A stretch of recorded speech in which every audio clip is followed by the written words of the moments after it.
Intercambiamos opiniones, verbalizamos temas que son de interés social. Bienvenidos a Dialogando. La historia del Perú y este oscuro proceso que tuvimos que pasar en las épocas del terrorismo. El inicio de la ola de terror en el Perú comenzó en Huamanga, Ayacucho y en las elecciones del año 1980. Estamos a puertas de ingresar al mes de mayo y fue un 17 de mayo donde se dieron los primeros atentados terroristas, se quemaron las ánforas, atentando aún contra la democracia. Fue ahí es donde se empezaron a perpetrar actos generando caos e incertidumbre en nuestro país. Vamos a presentarles a continuación un pequeño informe donde también estaremos conociendo, digamos, cuáles son las ideologías que pretendían imponer en nuestro país esta corriente de Sendero Luminoso. Yo viví en Ayacucho cuando los primeros ataques terroristas empezaron. En los años 80, un grupo de personas que tenían una ideología en común y eran guiados por un líder, usaron la violencia para intentar llegar al poder. Todos vivimos con mucho miedo durante más de 10 años. Muchas personas inocentes murieron. Pero, ¿por qué empezó esto? Yo creo que fueron 4 las razones por las que surgió todo.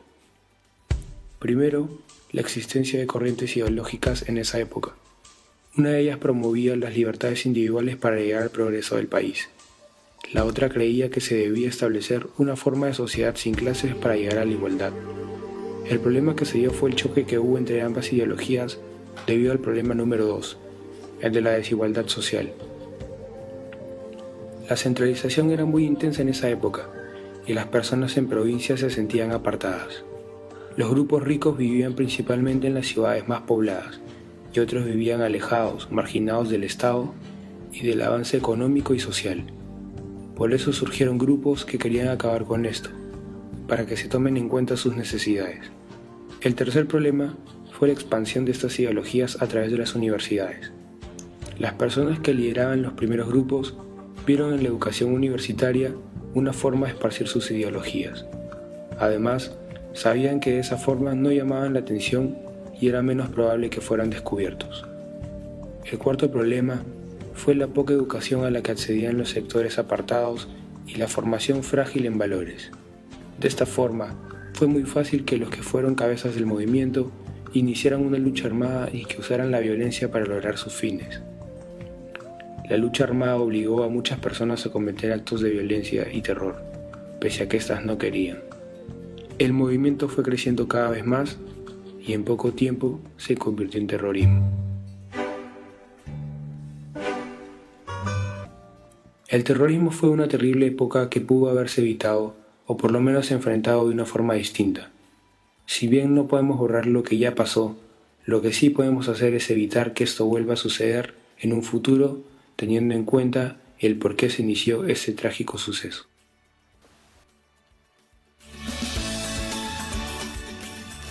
Perfecto, entonces ahí estaba este informe donde justamente hemos estado conociendo un poco las ideas que tenían estas corrientes, ¿no?, ideológicas que se perpetraron entre los años 80 y 90. Vamos a tener también un diálogo con nuestro invitado el día de hoy. Mientras tanto, le invitamos a que continúe también con nuestra programación. Vamos a ir a una breve pausa y con la misma estaremos dialogando. Tras la pausa seguiremos dialogando. Continuamos dialogando. Muy bien, amigos, son 3 de la tarde con 14 minutos. Estamos ya listos para dialogar con nuestro invitado de la tarde. Y bueno, el tema que estamos abordando es sobre la época del terrorismo que vivió nuestro país a mediados del año 80, el año 90. Está con nosotros Alejandro Muñante. A propósito, queremos también saludar pues a nuestro invitado Alejandro Muñante, quien ya es digamos, congresista del Perú. Alejandro, ¿cómo estás? Bienvenido a Betel Radio. Buenas tardes, ¿me escuchan bien? Buenas tardes, que Dios le bendiga. Perfectamente, Alejandro, bienvenido a Dialogando. A ustedes, muchas gracias por la invitación. Correcto.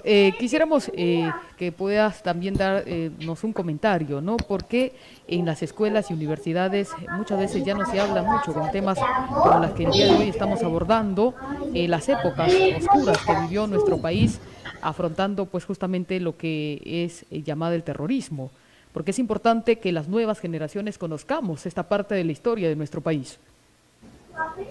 Sí, mira, hay una tergiversación enorme en la educación de nuestro país con respecto a la historia del terrorismo. Y a mí me tocó ser parte de la comisión investigadora de los textos escolares en el año 2019, Ujú. ¿sí? En el año 2019 fui parte de la comisión que investigó los textos a raíz justamente de los links que se habían propagado con contenido pornográfico.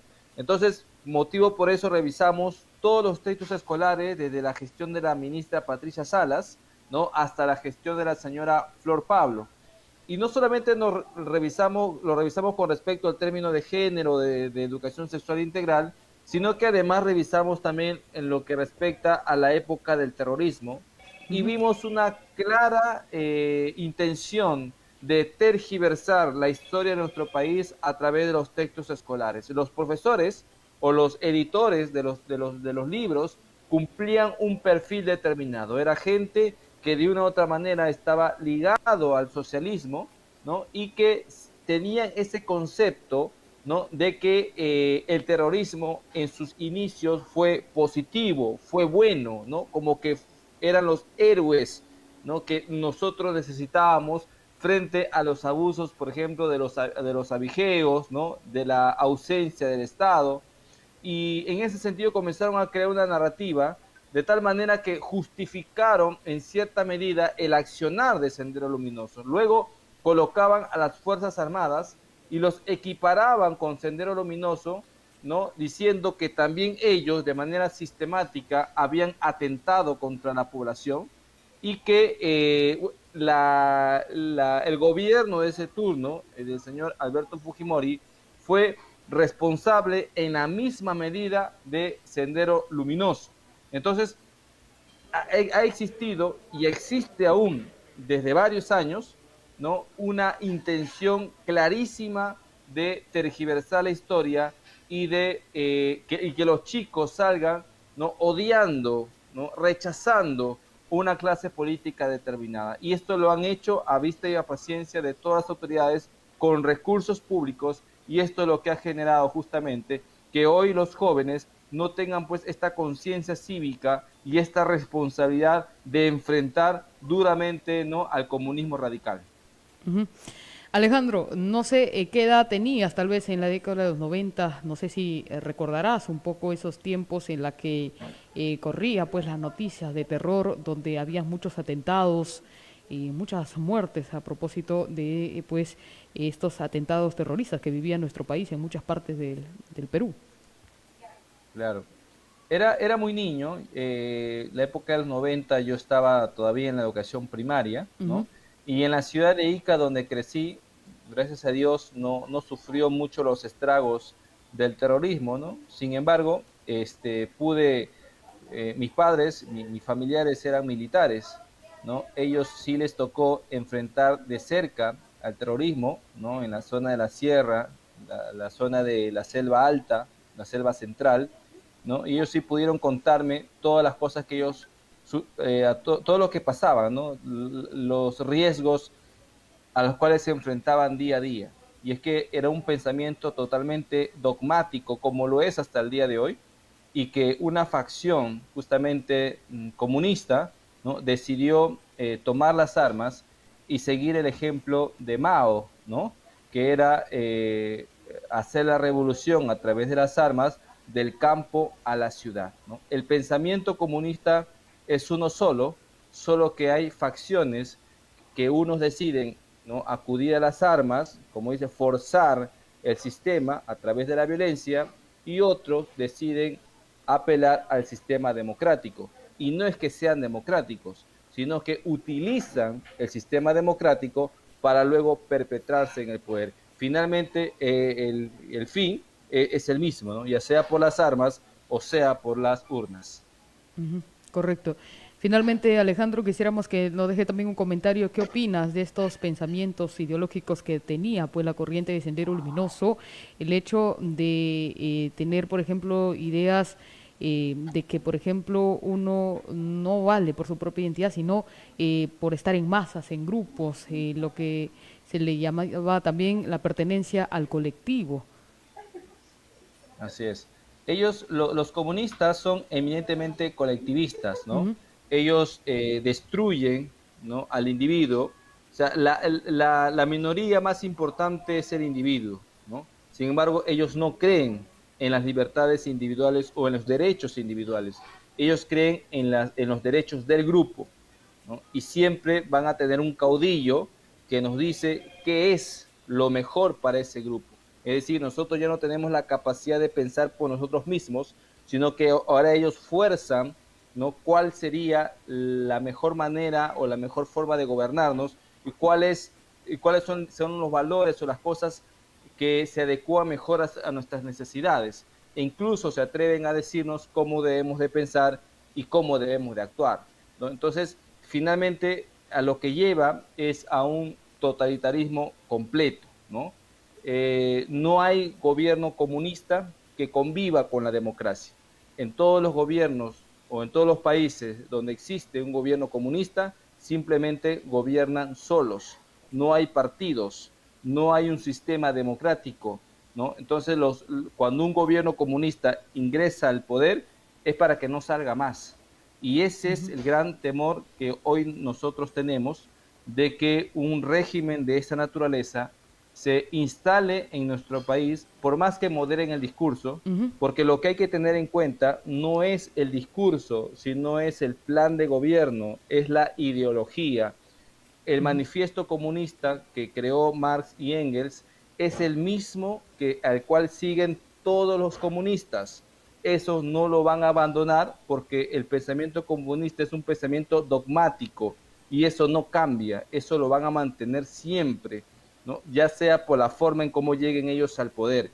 Por eso es importante que estemos precavidos, Correcto. que en estas próximas elecciones no vamos a Ujú. elegir entre un nombre y otro, vamos a elegir entre un régimen democrático y un régimen totalitario. Alejandro, en ese sentido, ¿cuál es el rol de la Iglesia? Sabemos que pues el cristianismo no se alia mucho con este tipo de ideologías. ¿Cuál es el deber y el rol de la Iglesia frente a todos Claro, este tema que estamos el rol abordando? de la iglesia, así es, el rol de la iglesia es siempre defender lo correcto, defender lo justo, defender la libertad que Dios nos dio y enfrentarnos o oponernos a cualquier pensamiento que sea contrario justamente a la palabra de Dios. Ujú, Y el comunismo es contrario a la palabra de Dios porque tiene postulados abiertamente antibíblicos o anticristianos. En principio, el comunismo se opone al concepto de patria, por eso ellos hablan de patria grande, ¿no? Porque no tienen no se circunscriben solamente a un territorio. Ellos son internacionalistas, creen en el bloque comunista, ¿no? Entonces, eso de por sí ya es antibíblico porque Dios fue el que crea las naciones. Segundo, ellos no creen en la propiedad privada, ellos quieren abolir la propiedad privada. Y sabemos que Dios ya en los 10 mandamientos instauró, ¿no?, que se debe respetar el bien ajeno, ¿no es cierto? Ya Dios estableció el concepto de propiedad privada.